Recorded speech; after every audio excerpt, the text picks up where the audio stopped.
On Thursday, the Wisconsin Assembly debated a bill that would reform how governments can use project labor agreements. PLAs stipulate that only union firms can bid on a project, and many units of government require them, shutting out non-union shops. The reform bill prohibits a government from requiring a PLA as a condition to bid on a taxpayer-funded project. And this bill is really just a simple way of government providing neutrality when it comes to project labor agreements. Today, there are times where a PLA can be required as a prerequisite for bidding on a state project or a local municipal project. Under the old system, individual unions had the ability to apply pressure or to try to elect folks to guarantee themselves work. I don't think that's good for our democracy. I don't think it's good for any system to make sure we have the highest quality bid. We're not saying the government should mandate nor prohibit the use of a PLA. That's really what this bill does. Democrats argued the bill would harm a laundry list of demographic groups, except taxpayers. Doesn't it just make good sense that we would give a contracting preference to those who hire women and minorities?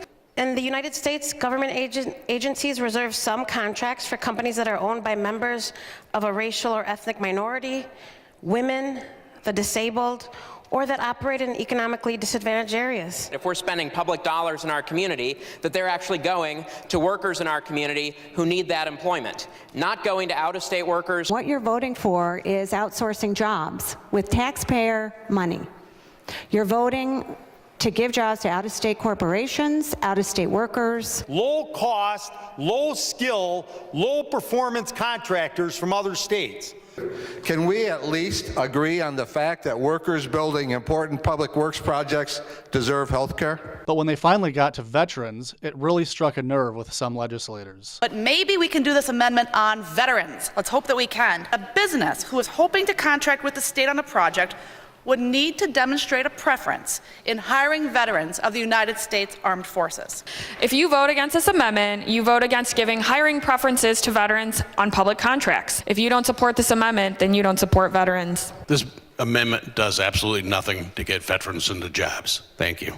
Veterans are not some political gotcha. Veterans are owned by our country.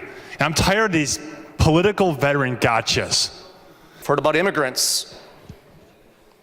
We've heard about minorities. We've heard about the middle class.